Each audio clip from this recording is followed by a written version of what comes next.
नया चैप्टर जो जा रहा है वो कौन सा? हाँ, वो तुमको एक बार बता देता हूँ। पिछला जो क्वेश्चन सॉल्व किया ना मैं, ये वाला, ये देखो टैक्स लायबिलिटी का कैलकुलेशन किया था ना, वहां पे वो टेक्स्ट बुक में बराबर है। कोई भी स्पेशल रेट वाले इनकम, विनिंग्स भी, हाँ, उसमें कवर हो जाएगा। तो विनिंग्स में से जो अपन ने यहाँ पे रिबेट लिया ना, ये रिबेट नहीं मिलेगा, ये गलत है। ये मेरे से मिस्टेक हुआ इधर। ठीक है, तो ये नहीं मिलेगा। मतलब टैक्स तुम्हारा कितना आएगा? 13,500 ही आएगा। उस पर ऐड करो क्या? हेल्थ एंड एजुकेशन सेस कितना ऐड करो, 4% निकालो, कितना आ रहा है? 540। तो तुमको ग्रॉस टैक्स लायबिलिटी 13,540 आएगा, जिसमें से 13,500 तुमने पे कर दिया है। 40 और पेएबल आएगा तुमको। कितना ना, 14,000। हाँ अच्छा, ओके, वो 500 है ना ऑलरेडी। 14,040 आया। हाँ, तो अब तुमको कितना एक्स्ट्रा देने का है? 540 एक्स्ट्रा तुमको पे करना आएगा, बराबर है ना? That is the tax, net tax liability. Please इसको करेक्ट कर लेना, ठीक है? ये मेरे से मिस्टेक हुआ कि मैंने तुमको यहाँ पे रिबेट दिलवाया। किसका? विनिंग्स का। विनिंग्स भी रिबेट में नहीं मिलता है, ठीक है? तो कोई भी स्पेशल रेट वाली इनकम, उस पर रिबेट नहीं मिलेगा आपसे, ठीक है? चलो, अब सुनो, हम लोग चालू करेंगे कौन सा? Clubbing chapter. अब देखो, क्लबिंग के अंदर है ना, 60 करना है, 61, 62, 63, 64 और 65। 64 के तीन पार्ट है। 64 के तीन पार्ट है। 64(1), 64(1)(a) और 64(2). और 64(1) के अंदर क्लॉज 2 करना है, क्लॉज 4 करना है, क्लॉज 6 करना है, क्लॉज 7 एंड क्लॉज 8। बराबर है ना? बस इतना करना है और ये चैप्टर हो जाएगा खत्म। एकदम इजी चैप्टर है, थोड़ा ध्यान से समझना। चैप्टर का नाम है कौन सा, बोलो? नहीं,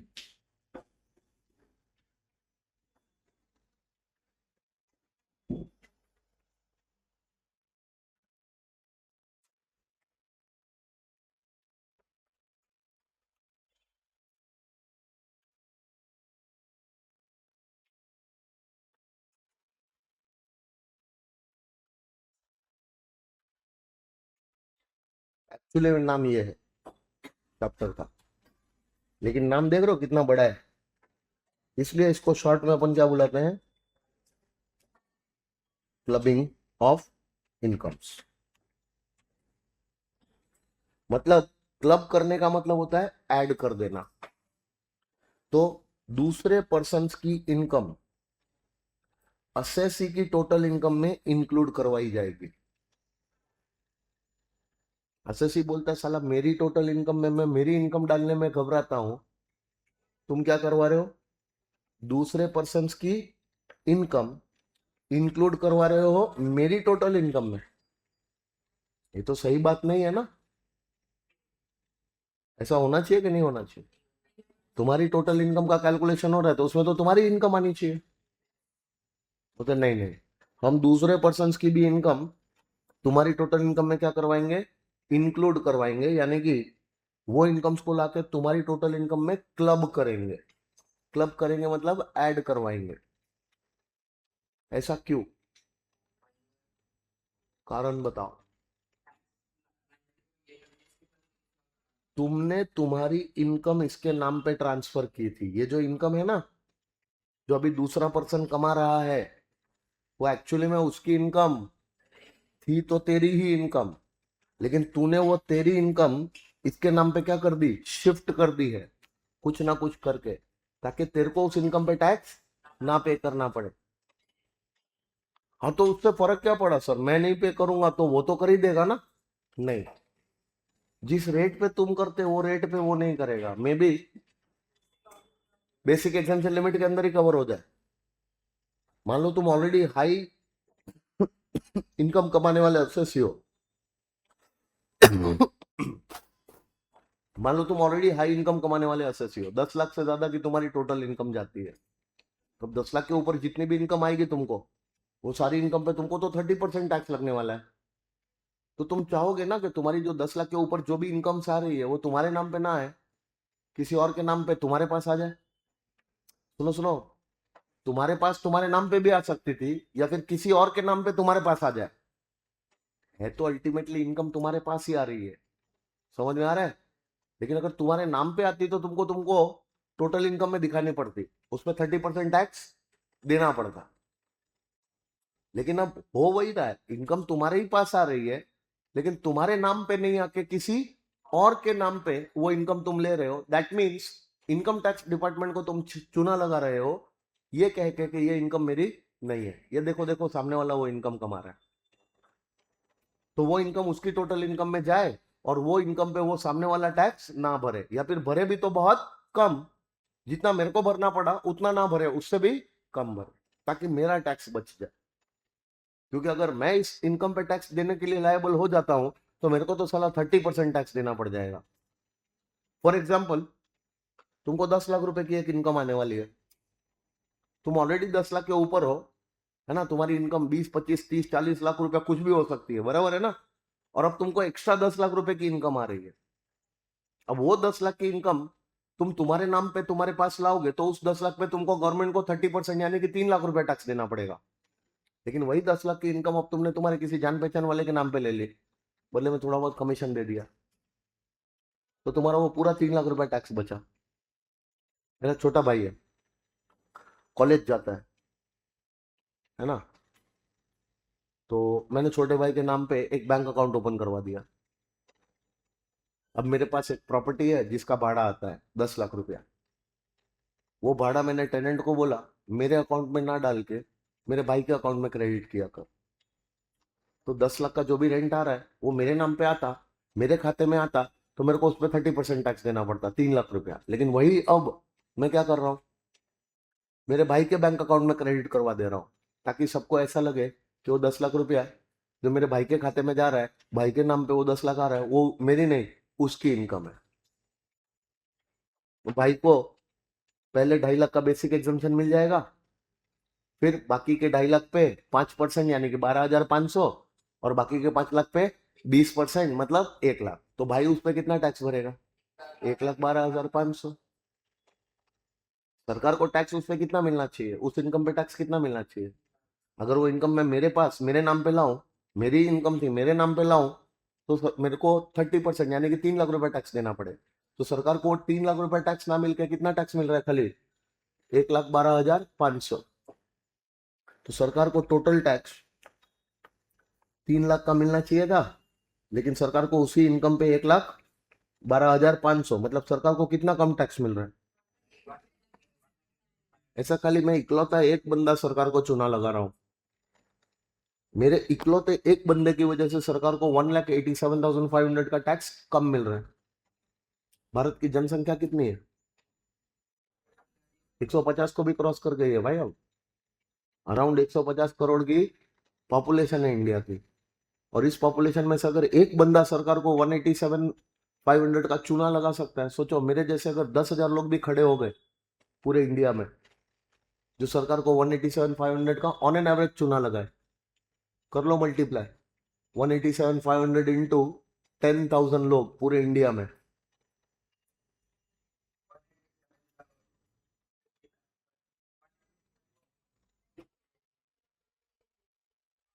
कैलकुलेटर पे जितने भी नंबर थे सब एक्सप्लॉइट हो गए होंगे अब तक।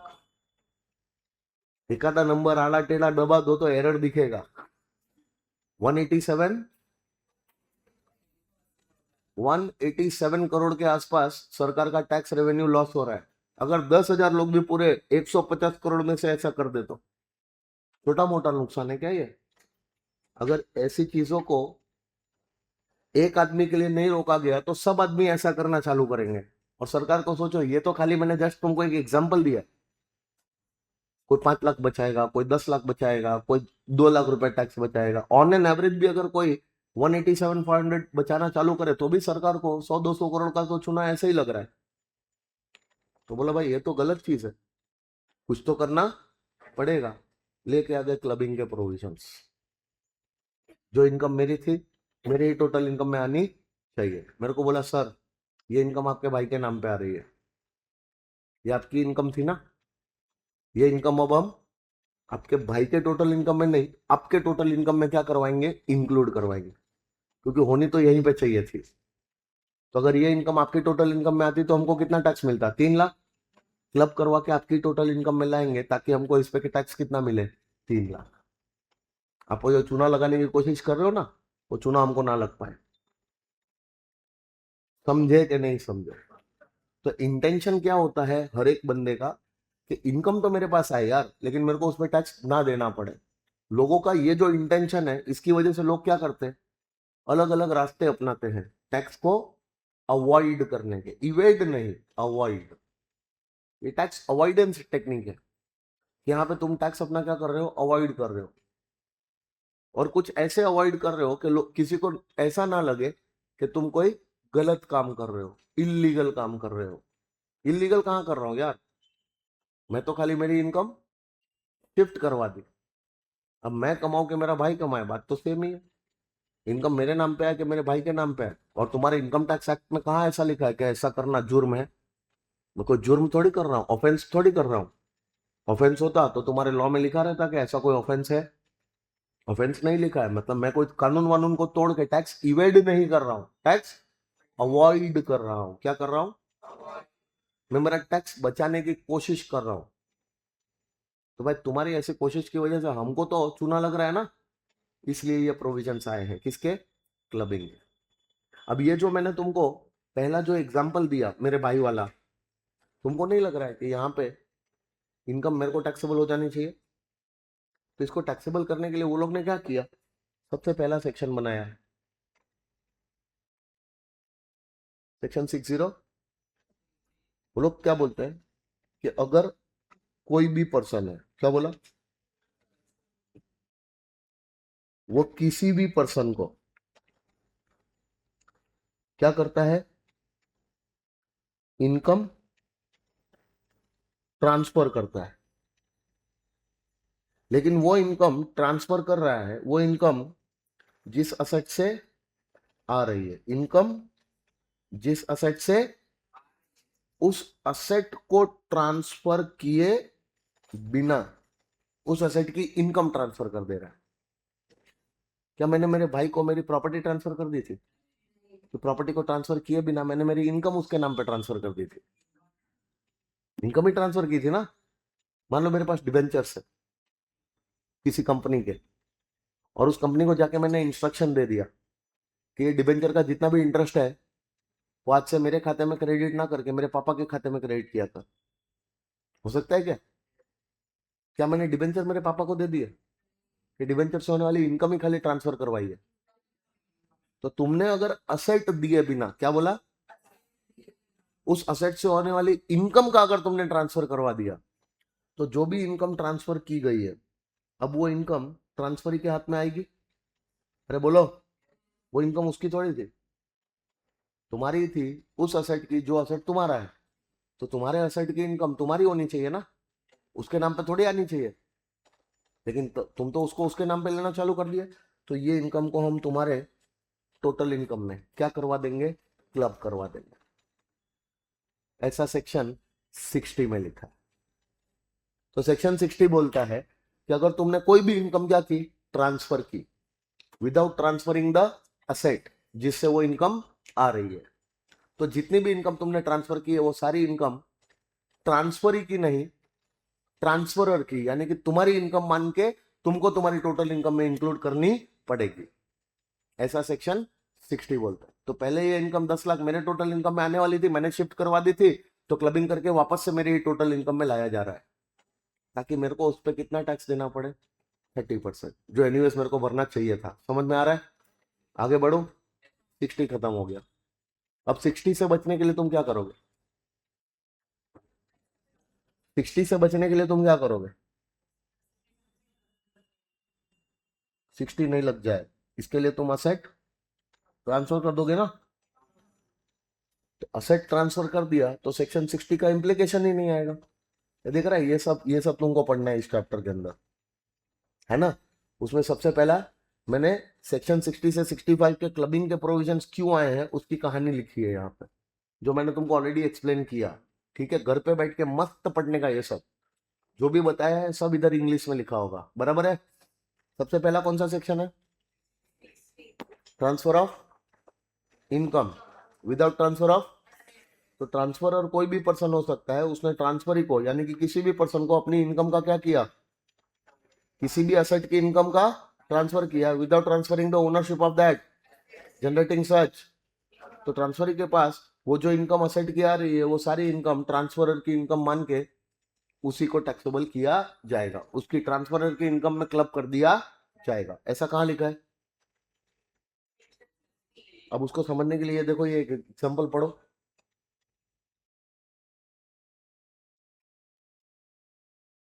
भाई के बदले यहाँ पे वाइफ लिख दिया है तो सेम ही, बराबर है। अब तुम इसके बचने के लिए क्या करोगे कि सेक्शन 60 का क्लबिंग ना हो जाए?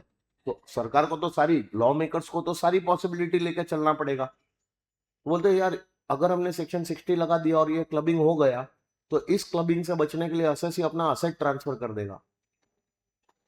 लेकिन कोई भी एसएससी इतना पागल थोड़ी होगा कि क्लबिंग का प्रोविजन नहीं लगे उसके लिए वो अपना असेट एवे ही किसी को दे देगा।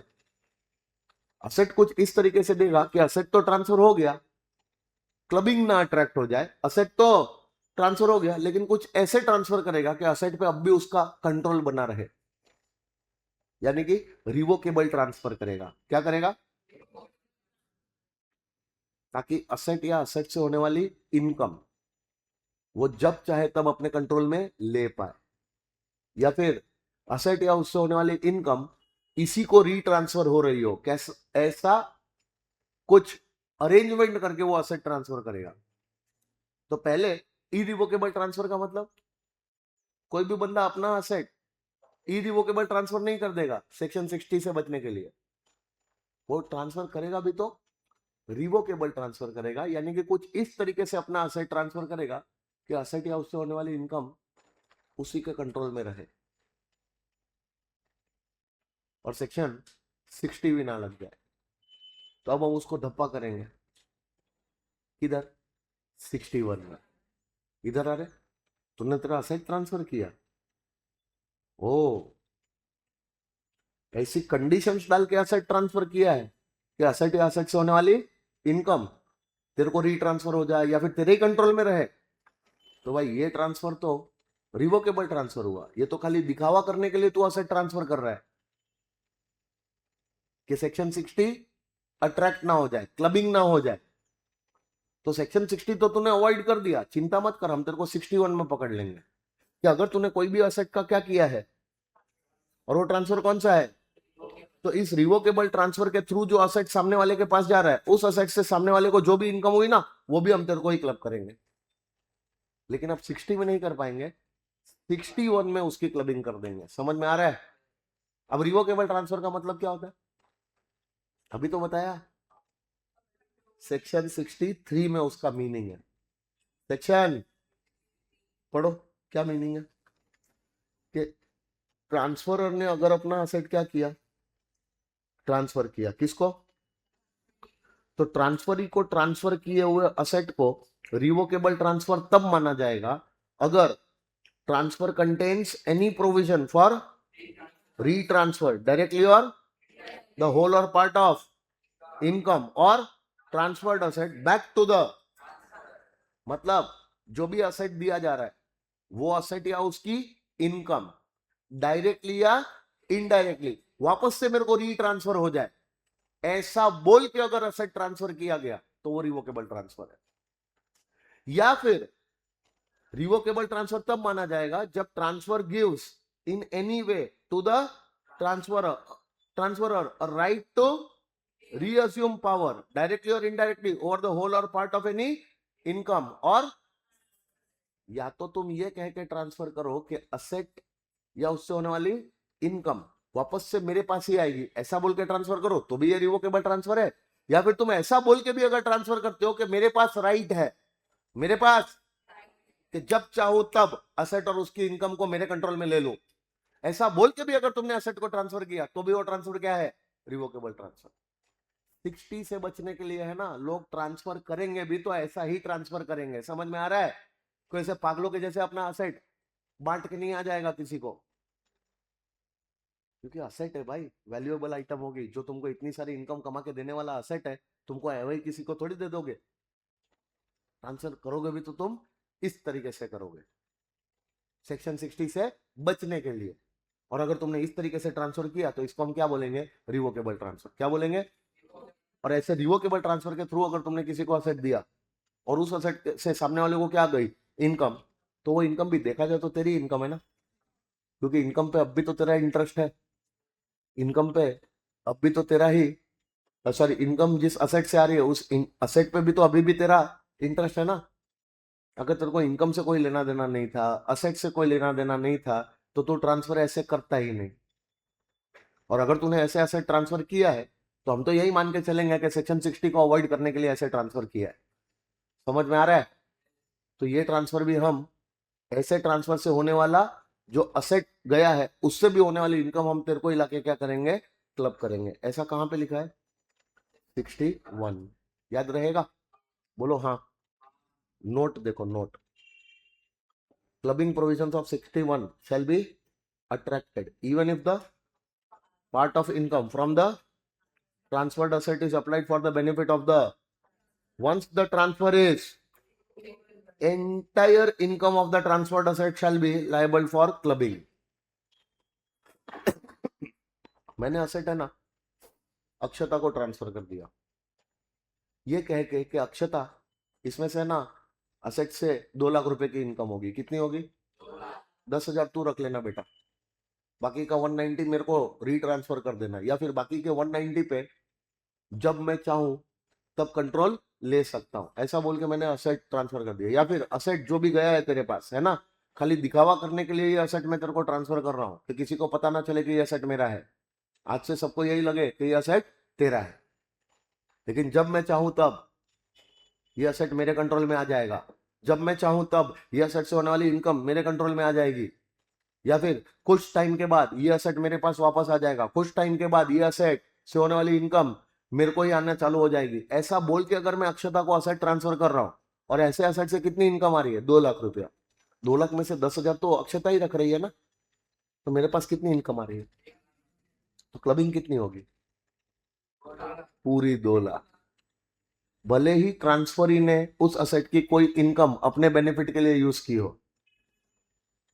लेकिन जितना भी अमाउंट ट्रांसफरर को वापस आया है इनकम का, जितना भी अमाउंट ऑफ इनकम ट्रांसफरर को बेनिफिट मिल रहा है, समझ में आ रहा है? वो नहीं, उस एसेट से होने वाली एंटायर इनकम का क्या होगा? क्लबिंग। देखा जाए तो वो सारी इनकम तेरे को ही होने वाली थी, तेरे को ही टैक्सेबल होने वाली थी। तो अब तू आके ऐसी फालतू फालतू बातें मत बोलना कि देखो ना उस एसेट की इनकम में से आधी इनकम तो ट्रांसफर ही रख ले रहा है, तो आधी इनकम मेरे को टैक्सेबल नहीं होनी चाहिए, बाकी की आधी टैक्सेबल करो। नहीं, पूरी ही टैक्सेबल होने वाली थी, पूरी ही इनकम तेरे को टैक्सेबल करेंगे। याद रहेगा? 60 खत्म, 61 खत्म और 63 भी खत्म। 63 में क्या है? Definition of revocable transfer. अभी 62 आएगा।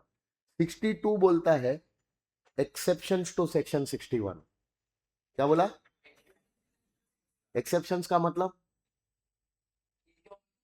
सेक्शन 61 के प्रोविजन, क्लबिंग के प्रोविजन लगाने की जरूरत, इस केसेस में क्लबिंग नहीं किया जाएगा। सेक्शन 61 वाला क्लबिंग अट्रैक्ट नहीं होगा। इनकम ट्रांसफरी को हो रही थी, ट्रांसफरी को ही क्या होगी? टैक्सेबल। तुमको लाके क्लब नहीं की जाएगी। लेकिन ऐसा कब होगा? 2 केसेस है। पहला केस, अगर तुमने असेट क्या किया? ट्रांसफर किया, ये कह के ट्रांसफर किया कि असेट वापस से मेरा हो जाएगा, असेट से होने वाली इनकम वापस से मेरी, मतलब रीट्रांसफर हो जाएगी। या फिर असेट पे मैं चाहूं तो कंट्रोल ले सकता हूं, असेट से होने वाली इनकम पे मैं चाहूं तो कंट्रोल ले सकता हूं, लेकिन ऐसा तब जब ट्रांसफरी मर जाए। ट्रांसफरी या बेनिफिशियरी जिसको ये असेट मैं दे रहा हूं, उसके मरने के बाद अगर रिवोकेबल है तो कोई क्लबिंग नहीं होगा, क्योंकि जब तक वो ट्रांसफरी मरेगा नहीं तब तक तो इरिवोकेबल ही है ना। अरे हाँ के ना? हाँ, अगर ट्रांसफर या बेनिफिशियरी जिसको मैंने वो असेट दिया वो जिंदा है, तो उसके जिंदा रहते हुए ना असेट मेरे पास आने वाला है, ना असेट की इनकम मेरे पास आने वाली है, और ना मेरे पास ऐसा कोई राइट है to reassume power, reassume control over the asset और इनकम। तो बेनिफिशियरी या ट्रांसफरी के जिंदा रहते हुए ये ट्रांसफर रिवोकेबल नहीं, इरिवोकेबल था। तो जब तक बेनिफिशियरी या ट्रांसफरी जिंदा रहेगा तब तक वो इनकम उसी को टैक्सेबल होगी, समझ में आ रहा है? लेकिन उसके मरते ही ट्रांसफर रिवोकेबल हो जाएगा, क्योंकि तब मेरे पास राइट आ जाएगा असेट को और उसकी इनकम को वापस से अपने कंट्रोल में लेने का। हाँ के ना? या फिर राइट आ जाएगा कि वो असेट वापस से मेरे को रीट्रांसफर हो जाए, असेट से होने वाली इनकम वापस से मेरे को रीट्रांसफर हो जाए। तो रिवोकेबल है, लेकिन not during the life time of the transferring, not during the life time of the beneficiary. समझ में आ रहा है? तो जब तक बेनिफिशियरी या ट्रांसफरी क्या है, जिंदा है, तब तक सेक्शन 61 के प्रोविजंस अप्लाई नहीं किए जाएंगे। समझ में आ रहा है? लेकिन ऐसा तभी पॉसिबल होगा जब उसके जिंदा रहते हुए उस एसेट की इनकम डायरेक्टली या इनडायरेक्टली मेरे को उसका बेनिफिट ना मिले, क्योंकि अगर उसके जितना रहते हुए वो बेनिफिट मेरे को मिलने लग गया तो वो तो ट्रांसफर रिवोकेबल हो गया ना यार। नहीं समझे? अच्छा चलो मान लो ट्रांसफर ही जिंदा है, तब तक मेरे पास ना असेट आने वाला है ना असेट की इनकम आने वाली है। बोलो, तो ट्रांसफर रिवोकेबल हुआ कि irrevocable? During the life time. लेकिन इसको इरिवोकेबल तभी माना जाएगा जब ड्यूरिंग द लाइफ टाइम उस असेट की कोई इनकम का बेनिफिट डायरेक्टली या इनडायरेक्टली मुझे ना मिले। अगर वो मिल गया तो वो इरिवोकेबल रहेगा ही नहीं, क्या बन जाएगा? रिवोकेबल। तो इन दैट केस तो सेक्शन 61 का क्लबिंग हो ही जाएगा। समझ में आ रहा है? तो क्लबिंग कब नहीं होगा? अगर transfer was irrevocable during the life time of the transferee और द बेनिफिशियरी। समझे कि नहीं समझे?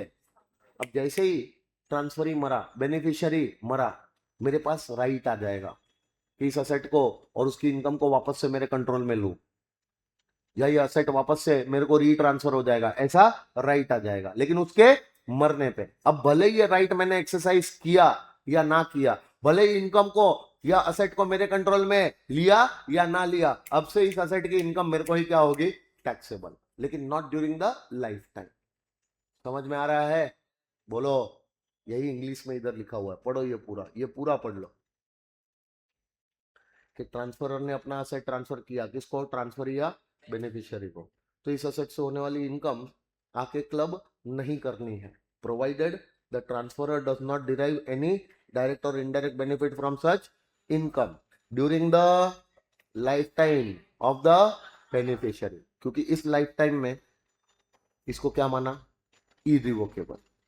बराबर है? नोट पढ़ो, इफ द ट्रांसफरर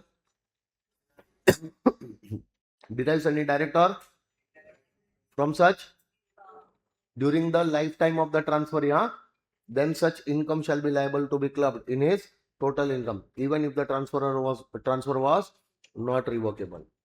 समझ में आ रहा है? क्लियर है? सेकेंड वाला केस देखो। सेकेंड वाले केस में क्या है?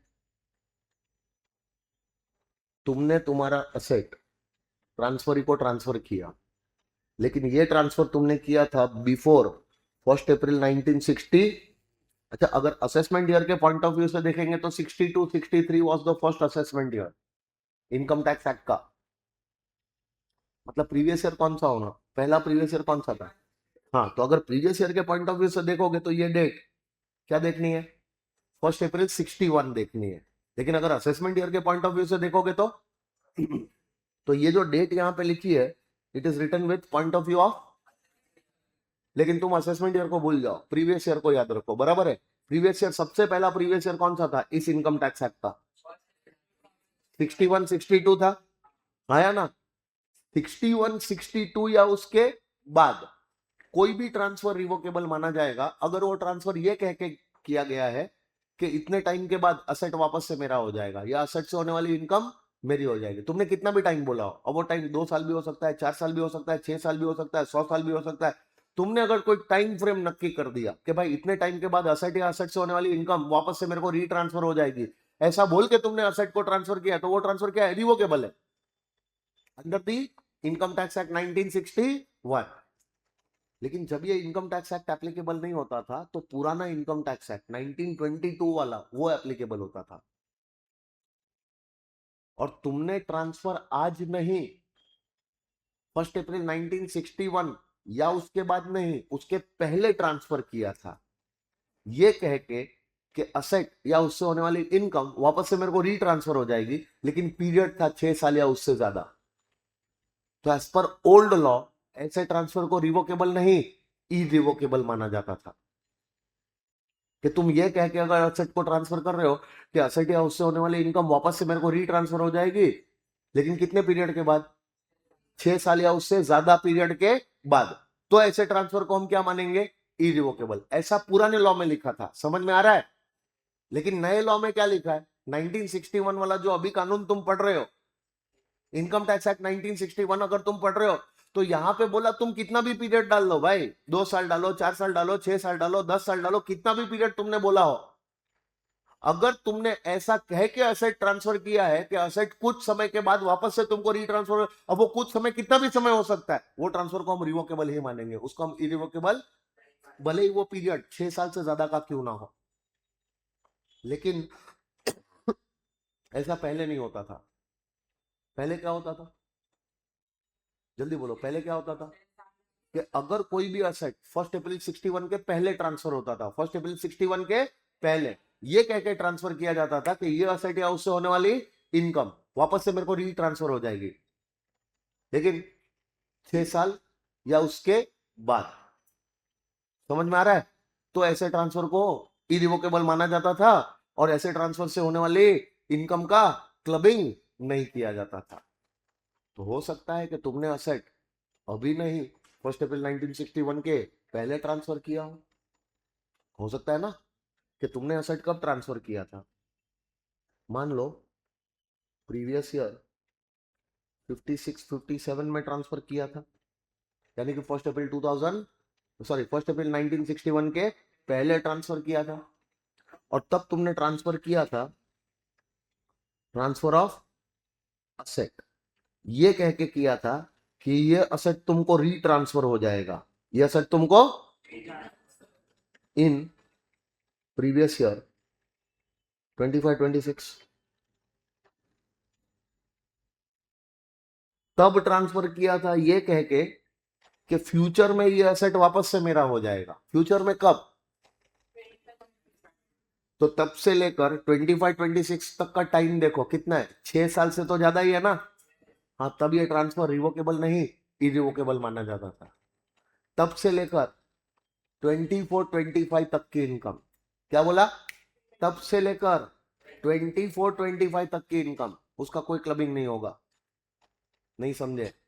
लेकिन द मोमेंट 25-26 में मेरे पास राइट आया कि अब ये असेट वापस से मेरे को रीट्रांसफर हो जाएगा, अब इस असेट पे मैं वापस से अपना कंट्रोल ले सकता हूं, ये राइट मेरे पास 25-26 में आ गया। अब भले इस राइट को मैंने एक्सरसाइज किया हो या ना किया हो, असेट को अपने कंट्रोल में लिया हो के ना लिया हो, अब से ये इनकम मेरे को ही क्लब हो जाएगी, मेरे को ही टैक्सेबल होगी। समझ में आ रहा है? Hello, good morning. लेकिन अगर तुमने असेट को ट्रांसफर किया था 76-77 में, 76-77 में तुमने असेट को ट्रांसफर किया था, ये कह के कि ये असेट वापस से मेरे को रीट्रांसफर हो जाएगा, कब? 25 में। तभी से वो ट्रांसफर रिवोकेबल ही है, क्योंकि ये ट्रांसफर अब 1 अप्रैल 1961 के बाद हो रहा है। अब तुमको 6 साल का टाइम वाइम कुछ देखने की, द मोमेंट तुमने ऐसा कंडीशन डाला कि असेट या उससे होने वाली इनकम मेरे को रीट्रांसफर होगी, ट्रांसफर क्या है? रिवोकेबल। और तभी से इस असेट की जो भी इनकम होगी वो मेरे को ही क्या होगी? क्लब होगी, as per section 61। Done done done done, याद रहेगा? 60 हो गया खत्म, 61 हो गया खत्म, 62 एक्सेप्शंस टू 61 वो हो गया खत्म, और 63 डेफिनेशन ऑफ रिवोकेबल ट्रांसफर वो हो गया खत्म। कितने सेक्शन करने रे पागल? ये हो गया, ये हो गया, ये हो गया और ये हो गया। अब खाली 2 ही सेक्शन करना है और क्लबिंग का चैप्टर हो जाएगा खत्म। लेकिन ये 2 चैप्टर में सबसे ज्यादा टाइम लगने वाला है इसमें, क्योंकि सेक्शन 64 के 3 पार्ट है, subsection 1, subsection 1A and subsection 2। यहाँ पे माइनर की इनकम की क्लबिंग की बात की है।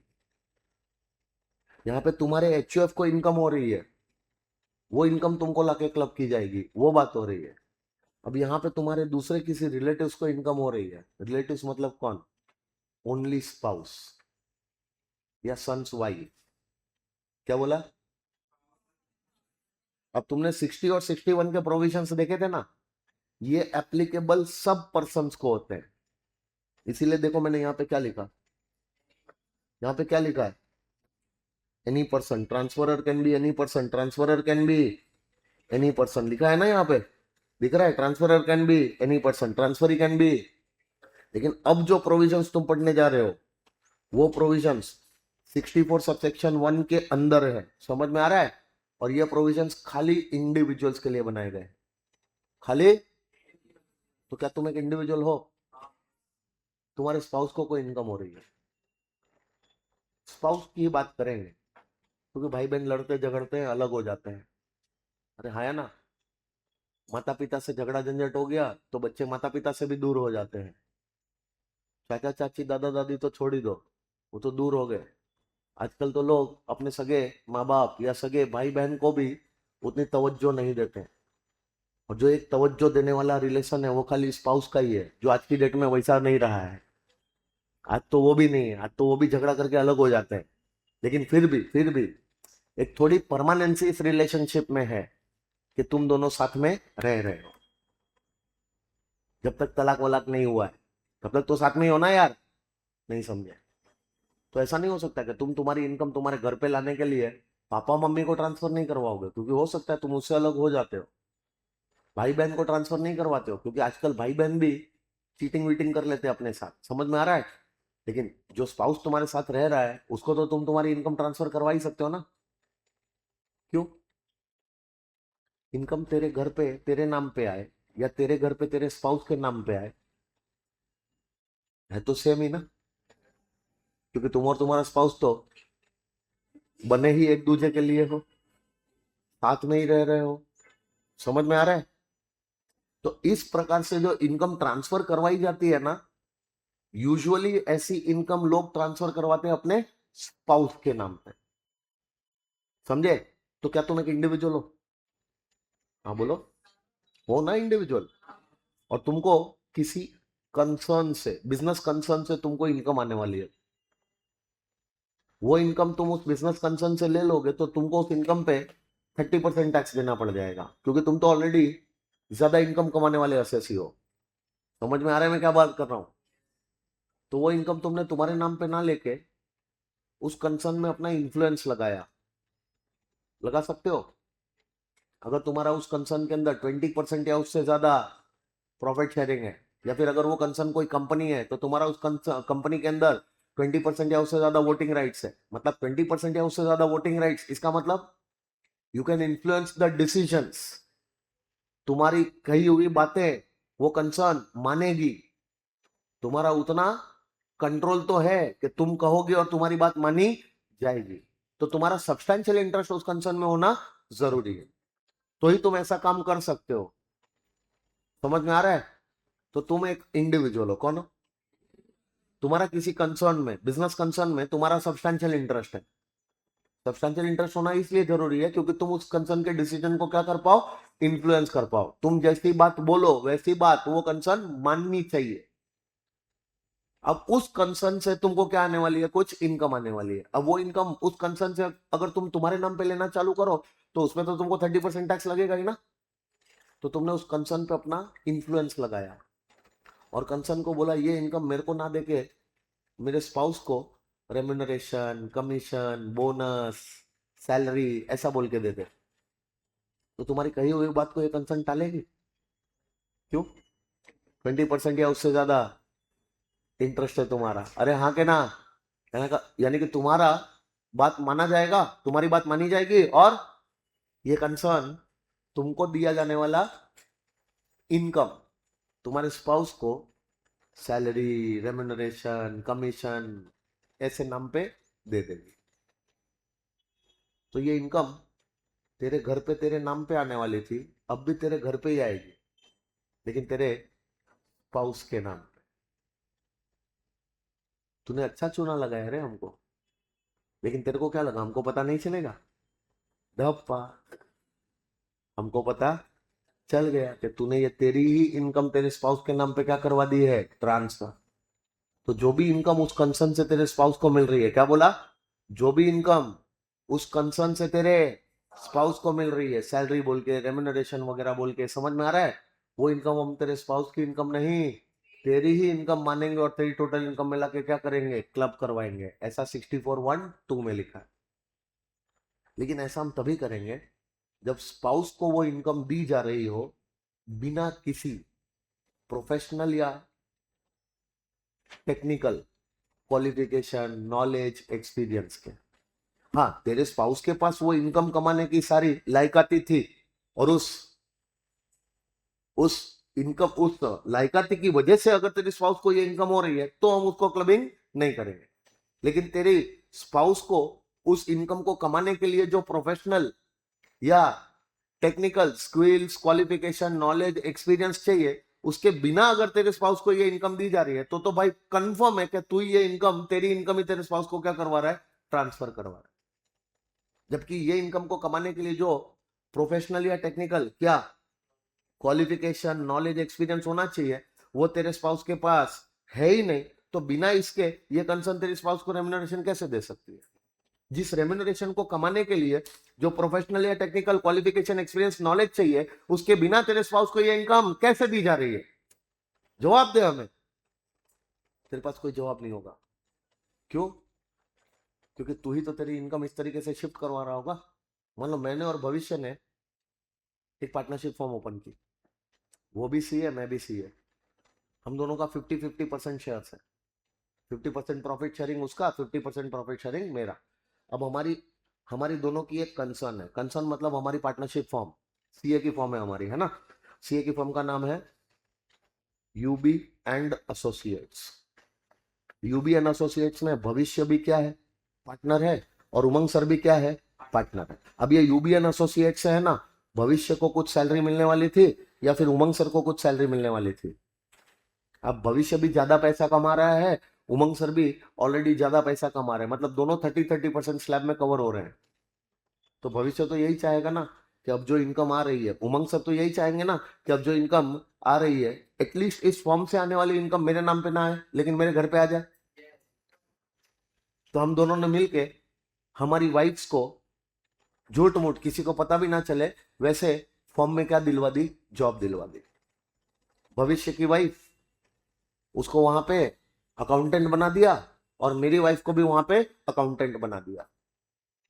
तो जितनी भी सैलरी मेरे को मिलने वाली थी वो मेरी वाइफ को दे दी गई, अकाउंटेंट है ऐसा बोल के सैलरी। जितनी भी सैलरी फॉर्म से भविष्य को मिलने वाली थी वो सैलरी भविष्य ने भी अपनी वाइफ को दिलवा दी, क्योंकि दोनों अपना अपना इन्फ्लुएंस तो लगाएंगे ही ना। नहीं समझ में आ रहा है? और ऐसा करके भविष्य की वाइफ को भी अकाउंटेंट बोल के सैलरी मिल गई। भविष्य की वाइफ 12th फेल है, मेरी वाइफ 10th तक भी नहीं पढ़ी है। यानी कि जो प्रोफेशनल या टेक्निकल स्किल्स चाहिए, क्वालिफिकेशन चाहिए, नॉलेज चाहिए, एक्सपीरियंस चाहिए, अकाउंटेंट बोल के ये सैलरी कमाने का ऐसा कुछ है ही नहीं, और उसके बिना उसकी वाइफ और मेरी वाइफ क्या कर रही है, सैलरी कमा रही है। तो उसकी वाइफ को जो सैलरी मिलेगी वो उसको क्लब हो जाएगी, और मेरी वाइफ को जो सैलरी मिलेगी वो मेरे को क्लब हो जाएगी, एज पर 64(1)(2). याद रहेगा? लेकिन सुनो, भविष्य की जो वाइफ है ना, she just could not clear CA final, inter cleared है, और अकाउंटेंट बोल के वो काम कर रही है। वो काम करने का उसके पास सारा रिक्विजिट नॉलेज, एक्सपीरियंस सब कुछ है, और उसकी वजह से अगर उसको रेम्यूनरेशन मिला तो वो रेम्यूनरेशन उसके हाथों में क्लब नहीं किया जाएगा, because that remuneration she is deriving because of her qualification, experience, knowledge etcetera. समझ में आ रहा है? तो वो क्लबिंग नहीं किया जाएगा। लेकिन बिना अगर इसके वो रेम्यूनरेशन मिला तो 100% क्लबिंग हो ही जाएगा। याद रहेगा? ये है 64(1)(2) बराबर है। अब इधर ध्यान से सुनो, सब्सटैंशियल इंटरेस्ट होना जरूरी है। किसका? इंडिविजुअल का। उस कंसर्न में जिस कंसर्न से रेम्यूनरेशन दिया जा रहा है स्पाउस को, सब्सटैंशियल इंटरेस्ट किसका होना चाहिए? यानी कि 20% या उससे ज्यादा प्रॉफिट शेयरिंग होना चाहिए। कब? जब रेम्यूनरेशन दिया उस दिन, उसके पहले, या उसके बाद? At any time during the previous year. ये जरूरी नहीं है कि रेम्यूनरेशन दिया उसके पहले हो, रेम्यूनरेशन दिया उस दिन हो, रेम्यूनरेशन दिया उसके बाद, कभी भी वो सब्सटैंशियल इंटरेस्ट हो सकता है। समझ में आ रहा है? तो substantial interest in that concern can be at any time during the previous year. समझ में आ रहा है? पहली ये बात। दूसरी बात, मेरा खुद का सब्सटैंशियल इंटरेस्ट होना चाहिए, मतलब मेरा खुद का प्रॉफिट शेयरिंग कितना होना चाहिए? 20% या उससे ज्यादा। चलो मेरा 10% ही है, तो क्या मेरा सब्सटैंशियल इंटरेस्ट है? फिर भी है, ऐसा माना जाएगा। अगर मेरा और मेरे रिलेटिव्स का मिला के 20 या उससे ज्यादा हो गया तो भी, तो मैं कौन हूं? इंडिविजुअल। मेरा इस कंसर्न में कितना है? 15% है। बोलो मेरा सब्सटेंशियल इंटरेस्ट है क्या? नहीं। लेकिन मेरे रिलेटिव का भी 15% है, तो मेरा और मेरे रिलेटिव का दोनों का मिला के कितना हो गया? इट इज मोर देन 20% ना, तो भी माना जाएगा कि मेरा सब्सटेंशियल इंटरेस्ट है। समझ में आ रहा है? अब रिलेटिव कौन? डिफाइन नहीं किया है। रिलेटिव कौन? तो हमको जाना पड़ेगा रिलेटिव के डेफिनेशन में, 2 सबसेक्शन 41 इनकम टैक्स एक्ट में रिलेटिव का डेफिनेशन दिया है। देखो रिलेटिव है ना, गिफ्ट के लिए अलग डिफाइन हुआ है। गलती से भी वो गिफ्ट के जो रिलेटिव है उसको यहाँ पे मत लेके आ जाना, मर जाओगे। इस सेक्शन के लिए रिलेटिव किसको माना जाएगा? डिफाइन नहीं किया है, तो मेरे को रिलेटिव का डेफिनेशन इनकम टैक्स एक्ट में जो चलता है एज पर 2 सबसेक्शन 41 वो लेना पड़ेगा। और रिलेटिव का डेफिनेशन क्या है? Spouse, brother, sister, lineal ascendant, lineal descendant of the individual. मेरा और मेरे इनमें से किसी रिलेटिव का, दोनों का मिला के भी अगर 20% या उससे ज्यादा हो गया तो भी कहा जाएगा कि सब्सटैंशियल इंटरेस्ट है। तुमको समझ में आ रहा है मैं क्या बातें कर रहा हूं? मेरा अकेले का भी 20 या उससे ज्यादा हो सकता है, या फिर मेरा और मेरे ये वाले रिलेटिव्स का भी मिला के 20% या उससे ज्यादा हो सकता है, तो भी कहा जाएगा कि मेरा क्या है? सब्सटैंशियल इंटरेस्ट है। तुमको बातें समझ में आ रही है? पक्का? और वो सब्सटैंशियल इंटरेस्ट कब होना चाहिए? At any time during the previous year. तो ऐसी कंसर्न से अगर मेरे स्पाउस को कोई रेम्यूनरेशन मिल रहा है तो वो रेम्यूनरेशन आके मेरे को क्लब हो जाएगा, प्रोवाइडेड वो रेम्यूनरेशन विदाउट एनी प्रोफेशनल और technical qualification, knowledge, experience, skills के बिना दिया जा रहा हो। समझ में आया? चलो ये हो गया नोट नंबर 1 भी खत्म। पढ़ लो नोट नंबर 1 क्या लिखा है।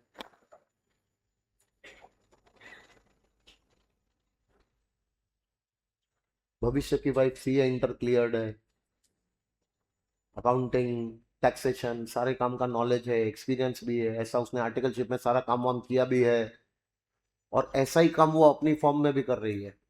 और उस काम के लिए अगर उसको सैलरी दी जा रही है तो भाई वो अपना काम करके वो सैलरी कमा रही है। इन्फ्लुएंस लगा के अपनी सैलरी थोड़ी ट्रांसफर करवाई जा रही है, तो वो क्लबिंग नहीं होगा। समझ में आ रहा है? अब ये नोट नंबर 2 है ना, मस्त है। पढ़ो और पढ़ के समझो और मेरे को समझाओ।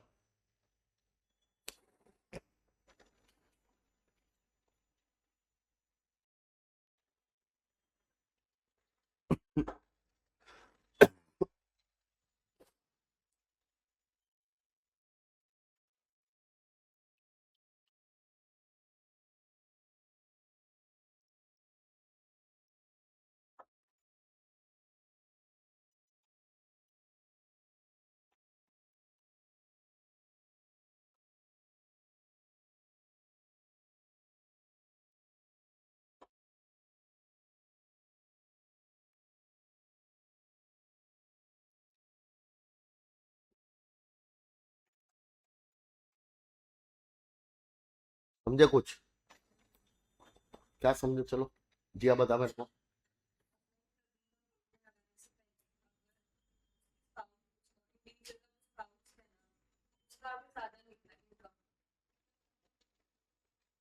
वो बात की बात है, पहले क्या हुआ वो बोल। किसका? खाली इंडिविजुअल का है, उसके स्पाउस का भी सब्सटेंशियल इंटरेस्ट है। अब देखो ऐसी कोई सिचुएशन अराइज हो सकती है जहां पे एक कंसर्न है, मान लो ये जो भविष्य है ना अपना, भविष्य का भी इस कंसर्न में क्या है, और भविष्य की जो वाइफ है, वाइफ उसका भी इस कंसर्न में सब्सटेंशियल इंटरेस्ट है। भविष्य भी एक इंडिविजुअल है, उसकी स्पाउस भी एक इंडिविजुअल है। भविष्य के लिए इस कंसर्न से उसके स्पाउस को रेम्यूनरेशन मिल सकता है अगर भविष्य के पॉइंट ऑफ व्यू से देखोगे तो, और उसकी स्पाउस के पॉइंट ऑफ व्यू से देखो तो उसकी स्पाउस भी तो एक इंडिविजुअल ही है ना, और इस इंडिविजुअल का भी तो इस कंसर्न में क्या है, तो इस इंडिविजुअल का सब्सटेंशियल इंटरेस्ट जिस कंसर्न में है, वो कंसर्न इस इंडिविजुअल के स्पाउस को भी क्या दे रही है, रेम्यूनरेशन। मतलब दोनों स्पाउस का एक साथ उस कंसर्न में क्या है, सब्सटेंशियल इंटरेस्ट हो सकता है। दोनों का 20-20% है, अरे हाँ या ना, या फिर एक का 15 है दूसरे का 15 है, तो भी दोनों का सब्सटेंशियल इंटरेस्ट है, क्योंकि मेरा 15 मेरे स्पाउस के साथ मिला के 30 हो गया ना, स्पाउस का 15 मेरे साथ मिला के 30 हो गया ना। समझ में आ रहा है कि नहीं? तो मेरा और मेरे स्पाउस का मतलब इस इंडिविजुअल का और इस इंडिविजुअल का, दोनों स्पाउस का सिंगल कंसर्न में, सेम कंसर्न में सब्सटेंशियल इंटरेस्ट है। हो सकता है क्या ऐसा? तो ये कंसर्न इस स्पाउस को भी रेम्यूनरेशन दे रही है, इसको भी रेम्यूनरेशन दे रही है। समझ में आ रहा है? और सुनो, अगर मेरा रेम्यूनरेशन मेरे को मेरे टैलेंट की वजह से, मेरे नॉलेज एक्सपीरियंस वगैरह से मिल रहा है, समझ में आ रहा है ना, तो मेरा रेम्यूनरेशन तो मेरे को टैक्सेबल है ही यार। लेकिन मेरे स्पाउस का रेम्यूनरेशन वो आके मेरे को क्लब कर दिया जाएगा अगर विदाउट प्रोफेशनल या टेक्निकल स्किल्स क्वालिफिकेशन की वजह से है, तब तो कोई दिक्कत ही नहीं है। हाँ, इसका उल्टा भी हो सकता है, स्पाउस का रेम्यूनरेशन उसके स्किल्स वगैरह के वजह से उसको मिल रहा है, समझ में आ रहा है, लेकिन मेरे को जो रेम्यूनरेशन मिल रहा है not because of any professional या टेक्निकल स्किल्स, तो स्पाउस का रेम्यूनरेशन तो स्पाउस को टैक्सेबल होगा, लेकिन ये रेम्यूनरेशन भी जाके स्पाउस को क्लब हो जाएगा, तो भी कोई दिक्कत नहीं आएगी। दिक्कत कब आएगी मालूम है? जब ये रेम्यूनरेशन मेरे को मिल रहा है विदाउट एनी प्रोफेशनल या टेक्निकल स्किल्स और क्वालिफिकेशन, और ये रेम्यूनरेशन मेरी स्पाउस को मिल रहा है विदाउट एनी प्रोफेशनल और टेक्निकल स्किल्स और क्वालिफिकेशन। देखो, एक क्लबिंग होने वाली होती ना तो दिक्कत ही नहीं था, मेरा रेम्यूनरेशन तो मेरे को मिलने ही वाला था जिसके लिए मैं काम कर रहा हूं। अरे बोलो, तो वो तो मेरे को टैक्सेबल होने ही वाला है। हाँ, प्लस मेरी स्पाउस का भी आके मेरे को क्लब हो जाएगा, क्योंकि वो विदाउट प्रोफेशनल या टेक्निकल स्किल्स क्वालिफिकेशन की वजह से मिल रहा है, समझ में आ रहा है ना, तो वो आके मेरे को क्लब हो जाएगा, तब तो कोई दिक्कत ही नहीं है यार। दिक्कत कब आएगी? जब दोनों को रेम्यूनरेशन मिल रहा है और दोनों का रेम्यूनरेशन विदाउट प्रोफेशनल या टेक्निकल स्किल्स क्वालिफिकेशन एक्सपीरियंस दिया जा रहा हो, तो भाई सीधी सी बात है, मेरे स्पाउस का रेम्यूनरेशन मेरे को क्लब हो सकता है, मेरा रेम्यूनरेशन मेरे स्पाउस को भी क्लब हो सकता है, क्योंकि दोनों का सब्सटेंशियल इंटरेस्ट है। नहीं समझ में आ रहा? तो अगर ऐसी सिचुएशन अराइज हो जाती है जब दोनों को मिलने वाला रेम्यूनरेशन एक दूसरे को क्या हो सकता है, क्लब हो सकता है, तो उस केस में दोनों क्लबिंग करना है कि दोनों में से कोई भी क्लबिंग नहीं करना है, या फिर कोई एक क्लबिंग करना है? हाँ, दोनों क्लबिंग करने की जरूरत। और ऐसा भी नहीं बोल सकते हो ये भी क्लबिंग हो रहा है ये भी क्लबिंग हो रहा है, सामने सामने फिट टूस मत करो, ऐसा भी नहीं बोल सकते हो, समझ में आ रहा है? दोनों में से कोई एक तो क्लबिंग करनी ही पड़ेगी। कौन सी क्लबिंग करोगे? अब उसके लिए तुमको दोनों इंडिविजुअल्स की टोटल इनकम निकालनी पड़ेगी। मेरी भी टोटल इनकम निकाली जाएगी, मेरे स्पाउस की भी टोटल इनकम निकाली जाएगी, without giving effect to this clubbing provision. तो ये जो क्लबिंग प्रोविजन अभी देख रहे हो ना 6412 वाला, ये क्लबिंग, ये रेम्यूनरेशन को क्लब किए बिना, मान लो कि ऐसा कोई रेम्यूनरेशन है ही नहीं, इसको इग्नोर करके दोनों की पहले टोटल इनकम निकालो। हाँ, दूसरी क्लबिंग्स वगैरह हो रही होगी तो वो करनी पड़ेगी। हाँ, मेरी टोटल इनकम निकालने के टाइम पे दूसरी क्लबिंग हो रही है, वो कर लेना। मेरी स्पाउस की टोटल इनकम निकालने के टाइम पे दूसरी क्लबिंग हो रही होगी, वो भी कंसिडर करनी पड़ेगी। लेकिन ये वाला क्लबिंग इग्नोर करके दोनों की टोटल इनकम निकालो। जिसकी भी टोटल इनकम ज्यादा होगी उसका रेम्यूनरेशन तो उसको टैक्सेबल होगा ही, प्लस उसके स्पाउस का रेम्यूनरेशन भी आके उसको क्लब हो जाएगा, क्योंकि उसी ने अपनी टोटल इनकम, उसी ने अपनी रेम्यूनरेशन को क्या किया होगा, शिफ्ट करवाया होगा। नहीं समझे? तो अगर मान लो ये वाला क्लबिंग लगाने के पहले मेरी टोटल इनकम ज्यादा आई, तो मेरा रेम्यूनरेशन तो मेरे को टैक्सेबल होगा ही, प्लस मेरे स्पाउस का रेम्यूनरेशन आके मेरे को क्लब होगा, क्योंकि मेरी टोटल इनकम ज्यादा थी। समझ में आ रहा है? लेकिन अगर मान लो मेरी टोटल इनकम ज्यादा नहीं है, तुम्हारी भाभी की टोटल इनकम ज्यादा आ गई, अरे मतलब मेरी स्पाउस की टोटल इनकम ज्यादा आ गई, तो तो उसका रेम्यूनरेशन तो उसको टैक्सेबल होने ही वाला है, प्लस मेरा भी जाके उसको क्या हो जाएगा, क्लब हो जाएगा। लेकिन टोटल इनकम के बेसिस पे ये डिसाइड किया जाएगा। समझ में आ रहा है? तो अगर दोनों का रेम्यूनरेशन एक दूसरे को क्लब हो सकता था तो दोनों क्लबिंग करने की जरूरत नहीं है, और ऐसा भी नहीं बोल सकते हो कि दोनों क्लबिंग मत करो। समझ में आ रहा है? दोनों में से कोई एक तो क्लबिंग करनी ही पड़ेगी। कौन सी क्लबिंग करोगे? जिस इंडिविजुअल की टोटल इनकम ज्यादा होगी, मतलब जिस स्पाउस की टोटल इनकम ज्यादा होगी उसका रेम्यूनरेशन तो उसको टैक्सेबल होगा ही, प्लस उसके ऑपोजिट स्पाउस का जो रेम्यूनरेशन होगा वो भी इसको आके टैक्सेबल किया जाएगा, जिसकी टोटल इनकम ज्यादा थी। ऐसा तब तक होगा, एक बार अगर ऐसी क्लबिंग मेरे हाथ में होना चालू हो गई, मतलब मान लो इस साल पता चला कि ये क्लबिंग मेरे को होने वाली है, तो आने वाले हर साल अब रेम्यूनरेशन जो मेरे स्पाउस को मिलेगा ना, वो मेरे को आके क्लब होगा, जब तक असेसिंग ऑफिसर को ऐसा ना लगे कि अब उल्टा क्लबिंग होना जरूरी है। तो ऐसा हर साल ये कैलकुलेशन नहीं करना है कि सर की टोटल इनकम इस साल ज्यादा थी तो इस साल क्लबिंग हो गई, चलो अब अगले साल क्लबिंग करने के लिए वापस से टोटल इनकम, नहीं नहीं नहीं, ये गधा मजूरी बार बार नहीं, एक ही बार करना है। एक बार अगर जिस स्पाउस के हाथों में इनकम क्लब होना चालू हुई दूसरे स्पाउस की, हर साल उस स्पाउस की इनकम इसी स्पाउस के हाथों में क्या होगी, क्लब होगी, जब तक असेसिंग ऑफिसर को यह ना लगे कि अब तुम्हारी इनकम सामने वाले को क्लब हो जाएगी। समझ में आ रहा है? तो मान लो कि मेरी टोटल इनकम ज्यादा थी, तो मेरा रेम्यूनरेशन तो मेरे को टैक्सेबल होगा, प्लस तुम्हारी भाभी का जो रेम्यूनरेशन है वो भी मेरे को क्लब होगा, इस साल और आने वाले हर साल के लिए। समझ में आ रहा है? लेकिन अगर फ्यूचर में कभी असेसिंग ऑफिसर को ऐसा लगता है कि नहीं नहीं, अभी उमंग सर का रेम्यूनरेशन उमंग सर की वाइफ को क्लब करना है, तो वाइफ को an opportunity of being heard will be given कि मैडम, अब तक आपका रेम्यूनरेशन हम सर के हाथों में, उमंग सर के हाथों में क्या कर रहे थे, क्लब कर रहे थे, अब से वो रेम्यूनरेशन हम आपको ही टैक्सेबल करेंगे, लेकिन अब उमंग सर का रेम्यूनरेशन आके हम आपको क्लब करना चाहते हैं, आपको कुछ कहना है इसके बारे में? तो आप कह सकते हो, अपॉर्चुनिटी ऑफ बीइंग हर्ड, और वो देने के बाद दूसरे स्पाउस के हाथों में वो क्लबिंग की जा सकती है। समझ में आया? पूछते नहीं है एग्जाम में ये, लेकिन अगर आया तो अब तुमको पता है क्या करना है, याद रहेगा। 64 1 2 खत्म। हाँ, ये अच्छा डाउट है। आपको बोलेगा टोटल इनकम इक्वल आई, तो इस साल इक्वल आई ना, हर साल थोड़ी इक्वल आई होगी।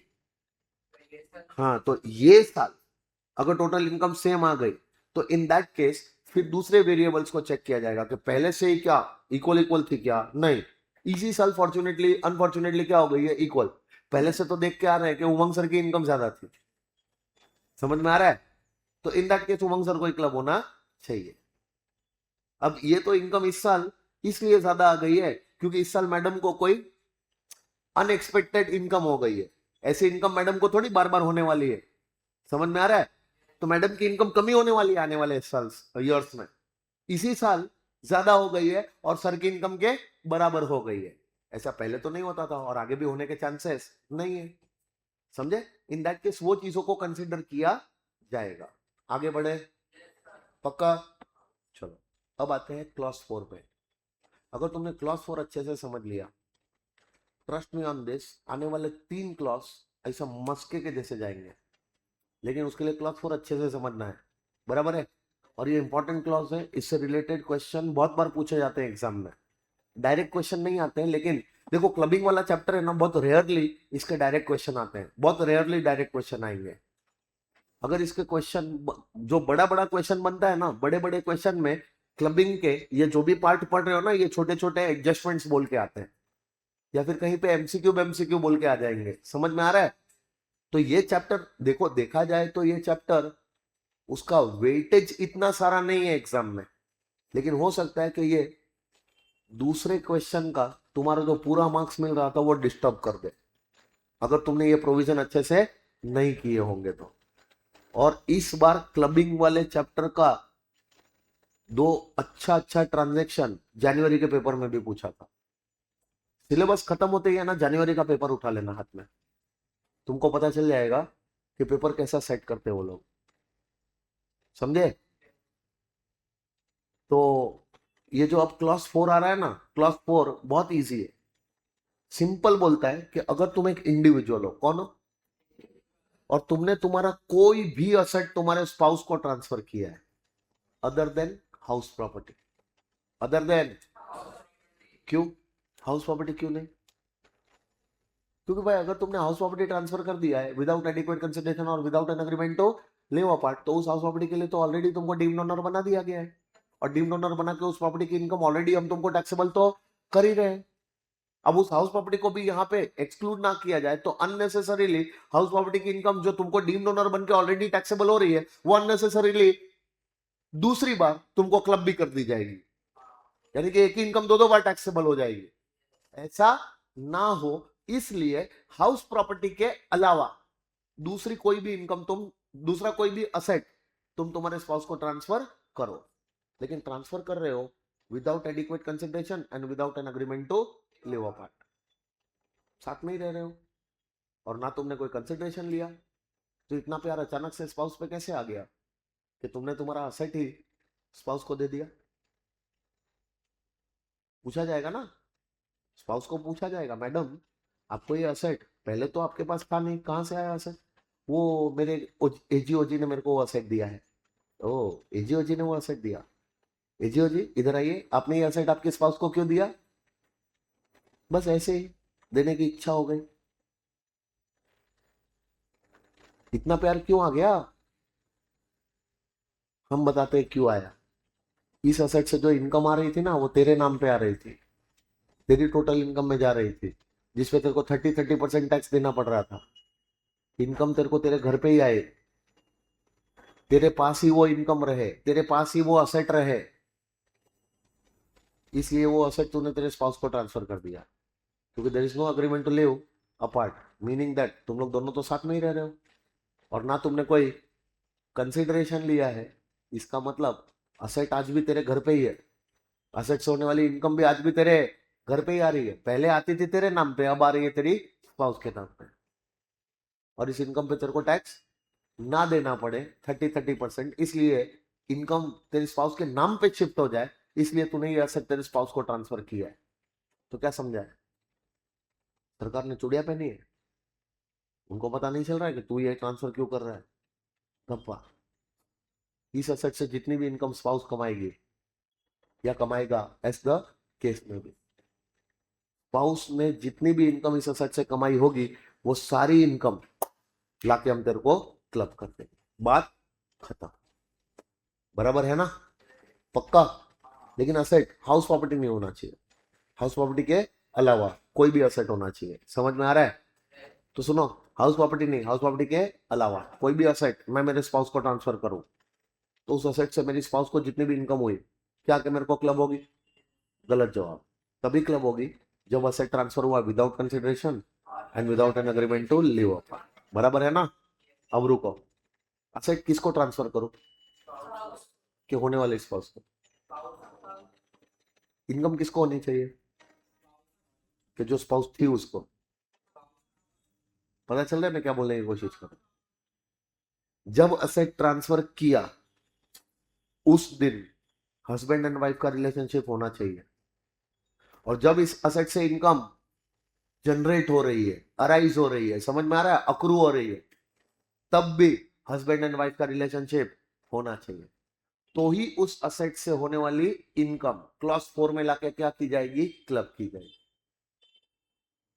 So the relationship of husband and wife, the relationship of between the transferor and the transferee must exist both at the time of transfer as well as at the time of accrual of income, तो ही ये clubbing की जाएगी।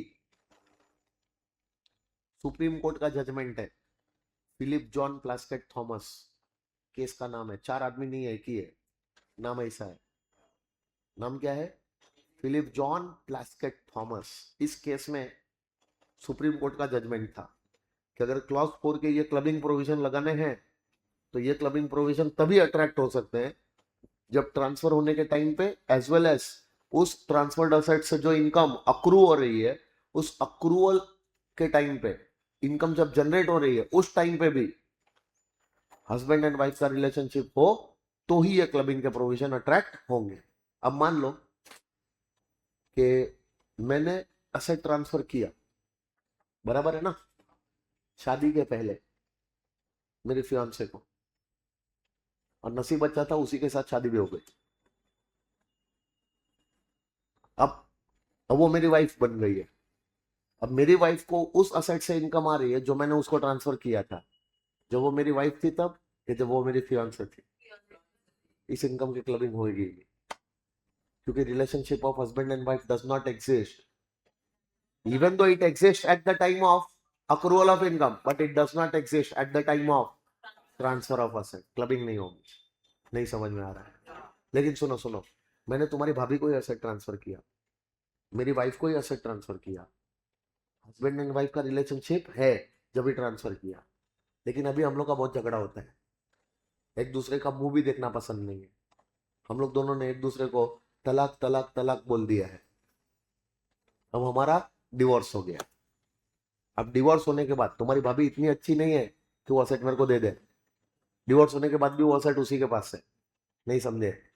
मैं बोला रख, तेरा ही है, तेरे को, तू मेरे को जान से छोड़ दे बस, freedom, give me my freedom, keep the asset, मेरे को असेट भी नहीं चाहिए। डिवोर्स हो गया, डिवोर्स के बाद भी असेट उसी के पास है, तो क्या उस असेट से इनकम अब अक्रू नहीं हो रही होगी? इनकम उस असेट से अक्रू हो रही है जो मैंने ट्रांसफर किया था तब, जब हस्बैंड एंड वाइफ का रिलेशनशिप था। लेकिन इनकम जब अक्रू हो रही है तब वो रिलेशनशिप है क्या? तो वो इनकम लाके क्यों मेरे को टैक्सेबल की जाए? जले पे नमक छिड़क रहे हैं, अच्छी बात है क्या? तो इसीलिए वो जजमेंट है। समझ में आ रहा है? याद रहेगा? अब रुको रुको, ये तो क्या बोला कि अगर इंडिविजुअल ने कोई भी असेट ट्रांसफर किया other than house property, direct लिया अपने स्पाउस को, तो इस असेट से जो भी इनकम स्पाउस को होगी उसको लाके क्या किया जाएगा? Club, provided the asset transferred was without consideration and without an agreement to live apart. अब ये नोट नंबर 1 एक बार पढ़ो तो, और बताना मेरे को एक्सप्लेन करने की जरूरत है कि नहीं।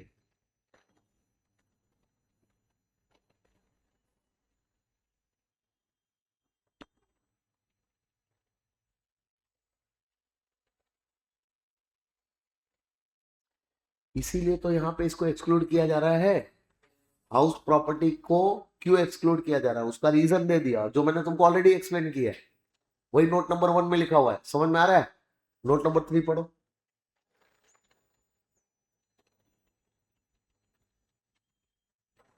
अभी तो बोला सुप्रीम कोर्ट का जजमेंट, हाँ के ना? अब देखो कहानी में ट्विस्ट, मजा आएगा, बहुत मजा आएगा। ये लोग क्या बोल रहे हैं कि अगर किसी इंडिविजुअल ने अपना असेट अपने स्पाउस को ट्रांसफर किया, तो उस ट्रांसफर्ड असेट से, क्या बोला? उस ट्रांसफर्ड असेट से स्पाउस को जो इनकम अक्रू हो रही है वो लाके क्लब होगी। ट्रांसफर जो असेट किया गया था उससे जो इनकम हुई, तो मैंने तुम्हारी भाभी को डिबेंचर्स ट्रांसफर किए, क्या ट्रांसफर किए? तो डिबेंचर का इंटरेस्ट मेरे को आके क्लब होगा, क्योंकि ये इंटरेस्ट डिबेंचर से आ रहा था जो असेट मैंने ट्रांसफर किया था। नहीं समझे? लेकिन तुम्हारी भाभी थोड़ी स्मार्ट निकली, तुम्हारी भाभी ने वो डिबेंचर्स शेयर्स दे के, मतलब शेयर्स लेके वो डिबेंचर्स एक्सचेंज करवा लिए मेरे भाई से। तो मेरे भाई के पास शेयर्स थे, वो शेयर्स मेरी वाइफ ने ले लिए, और बदले में वो डिबेंचर्स मेरी वाइफ ने मेरे भाई को दे दिए, जो डिबेंचर्स मैंने मेरी वाइफ को दिए थे। तो अब मेरी वाइफ के पास कौन सा असेट है? जो असेट मैंने दिया था डिवेंचर, वो है कि उसका फॉर्म कन्वर्ट करवा लिया? ओरिजिनल ट्रांसफर्ड असेट को किसी और असेट में कन्वर्ट करवा लिया गया। समझ में आ रहा है? अब उस कन्वर्टेड असेट से इनकम आ रही है, और ये वो असेट है जो मैंने नहीं दिया था। क्या बताओ, शेयर्स पे जो डिविडेंड आएगा, क्या उसकी क्लबिंग होगी? अगर सोचो उसकी क्लबिंग ना की जाए, तो ये क्लबिंग का प्रोविजन बनाने का कोई मतलब ही नहीं हुआ। सब लोग अपने अपने स्पाउस को जो असेट ट्रांसफर करेंगे, तो ट्रांसफर्ड असेट से होने वाली इनकम की ही खाली क्लबिंग होने लगे, तो कोई ट्रांसफर्ड असेट अपने पास रखेगा ही नहीं। सब लोग अपने अपने असेट का, ओरिजिनल असेट का फॉर्म चेंज करवा देंगे, उसको दूसरे असेट में कन्वर्ट करवा लेंगे। तो यहाँ पे ये लोग ने ना 64 सबसेक्शन 1 के अंदर एक एक्सप्लेनेशन डाला। क्या डाला? तो बोला कि अगर तुमने असेट का फॉर्म भी कन्वर्ट करवा लिया, असेट को दूसरे किसी असेट के फॉर्म में कन्वर्ट करवा लिया है, समझ में आ रहा है, तो उस कन्वर्टेड असेट से जो इनकम होगी ना, उसकी भी क्लबिंग की जाएगी, क्योंकि वो असेट ही ट्रांसफर्ड असेट के कन्वर्जन पे तुम्हारे पास आया। अगर ट्रांसफर्ड असेट होता ही नहीं, तो ये असेट आता ही नहीं, और ये असेट आता ही नहीं, तो इससे होने वाली इनकम तुमको होती ही नहीं। समझ में आ रहा है? तो मैंने दिया डिबेंचर्स, डिबेंचर का इंटरेस्ट क्लब होगा कि नहीं होगा? क्योंकि वो तो ट्रांसफर्ड असेट था। और डिबेंचर को अगर किसी और फॉर्म में कन्वर्ट करवा लिया, तो डिबेंचर्स को शेयर्स में कन्वर्ट करवा लिया, एक्सचेंज करवा लिया, तो उस कन्वर्टेड असेट से, यानी कि शेयर्स से भी अगर कोई इनकम आई ना, तो उस इनकम का भी क्लबिंग किया जाएगा। समझ में आ रहा है? बढ़ू आगे। अब थोड़ा ध्यान से सुनना।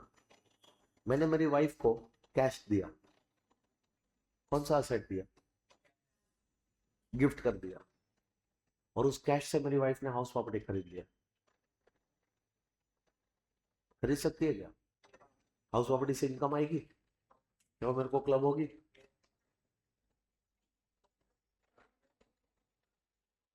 सर तुमने तो बोला था हाउस प्रॉपर्टी नहीं होनी चाहिए। अरे पागल, जो असेट मैं ट्रांसफर कर रहा हूं वो हाउस प्रॉपर्टी नहीं होनी चाहिए। वो कहाँ हाउस प्रॉपर्टी थी? वो तो मैंने कैश दिया था, और कैश को अब हाउस प्रॉपर्टी में क्या किया? कन्वर्ट करवा दिया। तो यहाँ पे तो ये एक्सप्लेनेशन लग जाएगा ना? नहीं समझे? कैश को दूसरे फॉर्म में कन्वर्ट करवा दिया हाउस प्रॉपर्टी में, और अब उस हाउस प्रॉपर्टी से कोई इनकम आई, तो उसके लिए मैं थोड़ी डीम्ड ओनर हूं।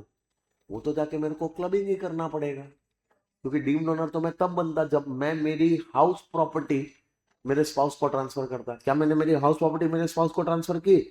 तो मैं डीम्ड ओनर था ही नहीं। और अगर मैं डीम्ड ओनर था ही नहीं, तो इसका मतलब ये थोड़ी है कि इनकम की क्लबिंग नहीं होगी। इनकम की क्लबिंग, हाउस प्रॉपर्टी से आने वाली अब इनकम मेरे को डीम्ड ओनर बना के टैक्सेबल नहीं होगी। हाउस प्रॉपर्टी से आने वाली इनकम अब एज पर 6414 क्लब हो जाएगी, क्योंकि ये हाउस प्रॉपर्टी ओरिजिनल असेट को कन्वर्ट करवा के ही आई है। ओरिजिनल असेट क्या दिया था? कैश। उसको कन्वर्ट करवा लिया हाउस प्रॉपर्टी में। नहीं हो सकता है क्या? अब सोचो, मैंने मेरी वाइफ को कैश दिया, वो कैश मेरी वाइफ ने बैंक में एफडी रख दिया, और अब उस एफडी से इंटरेस्ट आ रहा है। क्या मैंने एफडी दिया था कि कैश दिया था? कैश का फॉर्म चेंज हो गया, कैश को कन्वर्ट करवा दिया, ओरिजिनल असेट को कन्वर्ट करवा दिया किसी और असेट में। तो ओरिजिनल असेट को किसी और असेट में कन्वर्ट करवाया, तो उस कन्वर्टेड असेट से आने वाली इनकम का भी क्या होगा? क्लबिंग। समझ में आ रहा है? तो उस एफडी से जो इंटरेस्ट आया उसका भी क्या होगा? क्लबिंग। समझ में आ रहा है? तो ये पहला वाला, original asset converted into any other form, income from such converted asset will also be liable for clubbing. बराबर है? नोट नंबर 4 पढ़ो, नोट नंबर 5 पढ़ो।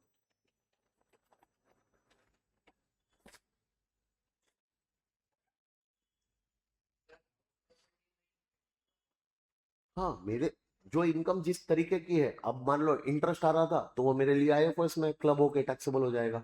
अगर हाउस प्रॉपर्टी की इनकम क्लब हो रही है, तो वो मेरे लिए इनकम फ्रॉम हाउस प्रॉपर्टी बन के टैक्सेबल होगी। समझ में आ रहा है? तो जिस प्रकार की इनकम आ रही है, उस प्रकार के हेड में उसको मेरे को दिखाना पड़ेगा। क्लियर है? बोलो। चलो अब थोड़ा ध्यान से सुनो। मैंने मेरी स्पाउस को कुछ ज्वेलरी गिफ्ट कर दी, कर सकता हूँ? और वो ज्वेलरी मेरी वाइफ बेचेगी, तो बेच के क्या आएगा? Capital gain. सवाल पैदा होता है कि क्लबिंग के प्रोविजन क्या कैपिटल गेन पे भी लगेंगे? कहीं पे भी नहीं बोला है कि जो असेट ट्रांसफर किया जा रहा है उस असेट से होने वाली खाली रेवेन्यू नेचर की इनकम क्लब होगी। उस असेट से होने वाली कोई भी इनकम, चाहे वो उस असेट को ट्रांसफर करके कैपिटल गेन भी आया होगा, उसकी भी क्लबिंग मेरे को की जाएगी। अरे नहीं समझ में आ रहा है तो देखो ये वाला नोट नंबर 6 पढ़ो।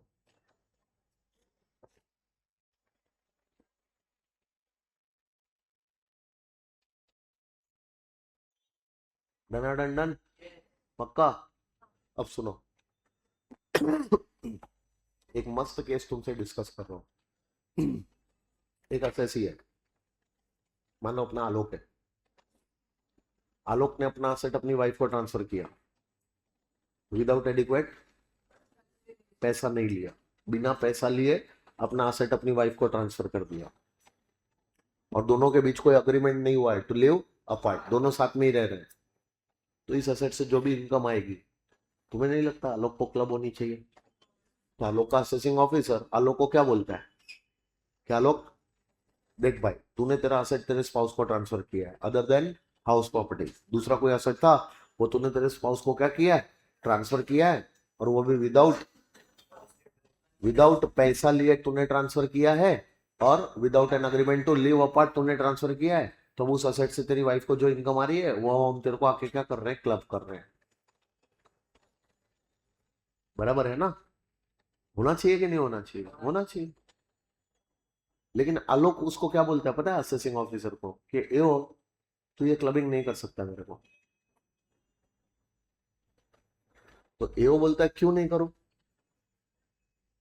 तू एक इंडिविजुअल है, तूने तेरा asset other than house property तेरे स्पाउस को क्या किया है, ट्रांसफर किया है बिना कुछ पैसा लिए, और तुम दोनों में कोई अग्रीमेंट नहीं हुआ टू लिव अपार्ट, यानी कि 6414 की तो सारी कंडीशन फुलफिल हो रही है, तो क्लबिंग तो हो जाना चाहिए। तू कैसे बोल रहा है कि नहीं होगा? आलोक बोलता है सर आप कंडीशंस को ठीक से पढ़े नहीं हो, सेक्शन 6414 ये नहीं कहता है कि विदाउट पैसा लिए ट्रांसफर किया तो क्लब होगा। सेक्शन 6414 बोलता है विदाउट कंसिडरेशन ट्रांसफर किया है तो क्लब होगा। आप कैसे बोल सकते हो कि मैंने कंसिडरेशन नहीं लिया? पैसा नहीं लिया इसका मतलब ये थोड़ी है कि मैंने कंसिडरेशन नहीं लिया, मेरे को तो कंसिडरेशन ढेर सारा मिला है, मेरी वाइफ से उसका प्यार। आप कैसे बोल सकते हो कि मेरे को कंसिडरेशन नहीं मिला है? वर्ड क्या यूज किया है, विदाउट मनी ट्रांसफर किया ऐसा बोला नहीं, विदाउट। तो मेरे लिए मेरा असेट ट्रांसफर करने का कंसिडरेशन मेरी वाइफ से क्या आ रहा है, उसका लव एंड अफेक्शन। जितना भी प्यार मेरे को मेरी वाइफ दे रही है, मैं उस लव एंड अफेक्शन को कंसिडरेशन मान रहा हूं कि for the love and affection which she is giving me, वो मेरे लिए कंसिडरेशन है और वो एडिक्वेट कंसिडरेशन है मेरा असेट ट्रांसफर करने के लिए। तो आप ऐसा बोल ही नहीं सकते हो कि मैंने कंसिडरेशन नहीं लिया है, मैंने तो कंसिडरेशन लेके असेट ट्रांसफर किया। देख रहे हो असीसी क्या क्या सोचते हैं। ये केस गया था सुप्रीम कोर्ट तक, केस लॉ डिस्कस कर रहा हूं। तुलसीदास किलाचंद केस का नाम था क्या? तुलसीदास किलाचंद। इस केस में सुप्रीम कोर्ट ने जजमेंट दिया कि जिस कंसिडरेशन की बात क्लॉज 4 में की जा रही है वो कंसिडरेशन उस कंसिडरेशन की बात हो रही है जो मनी टर्म्स में एक्सप्रेस हो सकता है। तो असेसी क्या आपको ऐसा कोई कंसिडरेशन मिला है जो मनी टर्म्स में एक्सप्रेस हो रहा है? हम ये मानते हैं, हम भी ये मानते हैं कि लव एंड अफेक्शन जो दिया जा रहा है वो कंसिडरेशन है, but it can not be quantified in money terms. तो उसको इस सेक्शन के लिए कंसिडरेशन नहीं माना जाएगा, और अगर इस सेक्शन के लिए उसको कंसिडरेशन नहीं माना जाएगा इसका मतलब आपने कंसिडरेशन लिया ही नहीं और आपने ट्रांसफर किया है। अकॉर्डिंगली क्लबिंग हो जाना चाहिए और क्लबिंग होके रहेगा। आप ऐसा नहीं बोल सकते हो कि नेचुरल लव एंड अफेक्शन जो आपको मिल रहा है वो क्या है, कंसिडरेशन, क्योंकि वो मनी टर्म्स में एक्सप्रेस नहीं हो सकता है, उसको मनी वैल्यू में कन्वर्ट नहीं किया जा सकता। और यहाँ पे जिस कंसिडरेशन की बात हो रही है वो मनी वैल्यू में एक्सप्रेस हो सके, मनी टर्म्स में एक्सप्रेस हो सके, उस कंसिडरेशन की बात हो रही है जो आपने नहीं लिया है। इसका मतलब आपने कोई कंसिडरेशन लिया ही नहीं है। इसको हम सेक्शन 64 सब सेक्शन 1 क्लास 4 के लिए लव एंड अफेक्शन को कंसिडरेशन मानते ही नहीं है। समझ में आ रहा है? अकॉर्डिंगली बिना कंसिडरेशन लेके ऐसे ट्रांसफर करोगे तो भाई क्लबिंग तो आना ही चाहिए। और असेसिंग ऑफिसर ने बिल्कुल सही क्लबिंग किया है, क्लबिंग हो जाएगा। याद रहेगा? ये है नोट नंबर 7, पढ़ो।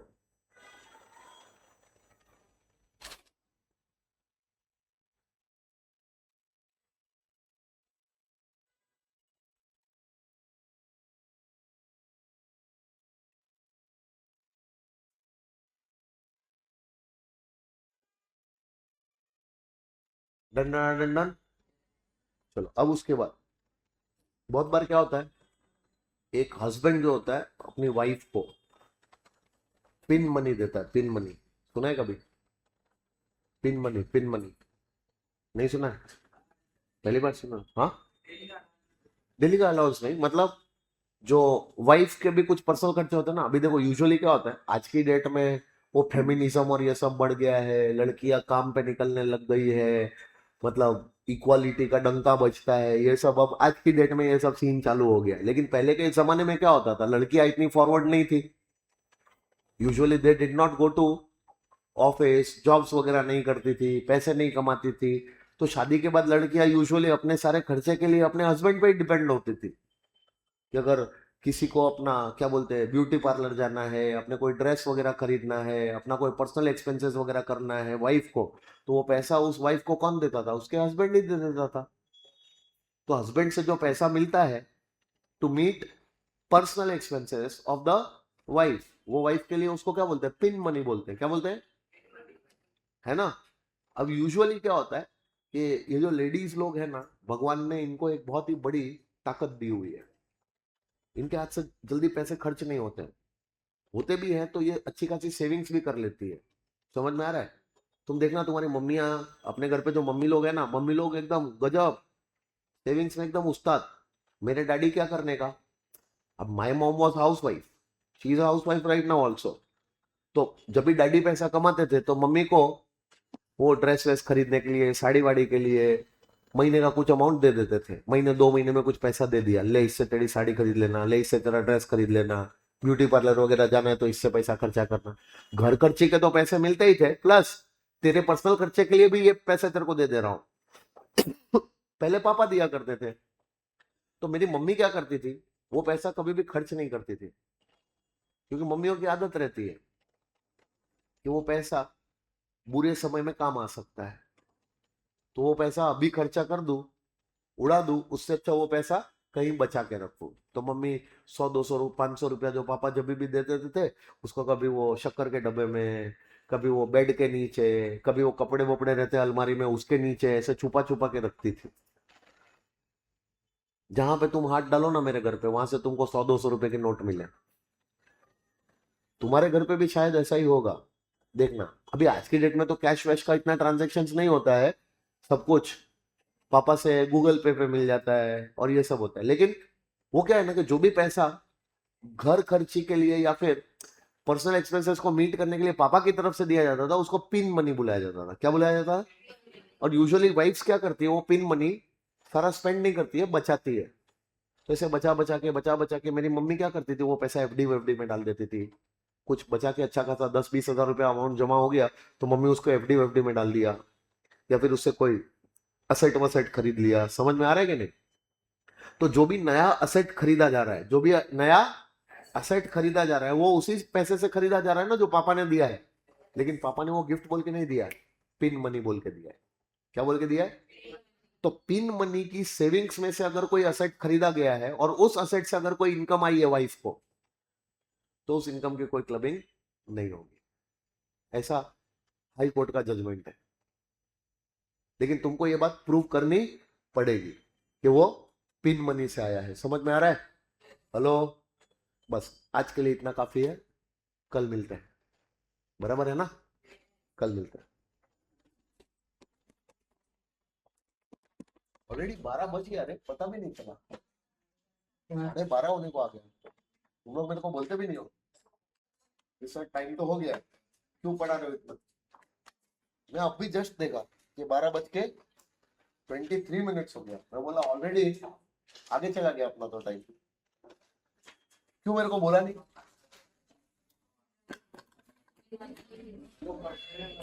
अच्छा हाँ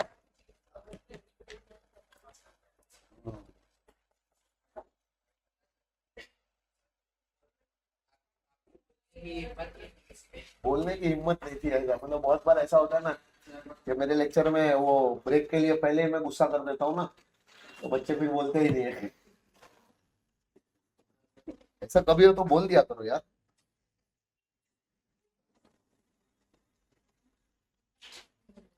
चलो निकेश मारो, मतलब जाओ क्या, बाय बाय। और वो आज एक क्वेश्चन तुमको प्रेजेंटेशन वगैरह के लिए दिया है, कौन सा क्वेश्चन नंबर 7, सॉरी 8, उसका प्रेजेंटेशन हो जाएगा। होमवर्क सारे हो गए पहले वाले सारे चैप्टर्स, तुझे बचा नहीं है ना, किसी में भी बाकी है?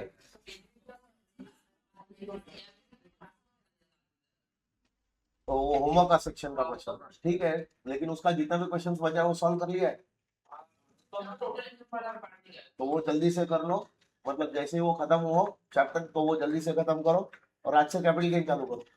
आयो खुश हो गया है? होमवर्क सारा, सैलरी सैलरी सारे होमवर्क हो गए, सीधा डाउट वाउट नहीं आया ना? आया तो कब पूछोगे वो? तो नेक्स्ट लेक्चर में जो भी डाउट्स वगैरह तुम्हारे आ रहे हैं ना होमवर्क के, डाउट पूछो, क्योंकि मैं चला जाऊंगा तो फिर हाथ ना आऊंगा, फिर तुमको वो मैसेजेस डालने पड़ेंगे, नंबर दूंगा मैं मेरा, मैसेजेस डालना फिर, तो अभी सामने हो तो सामने सामने डाउट सॉल्व करवा लो ना अपने, है ना? फिर आज कौन सा चैप्टर होमवर्क में जा रहा है?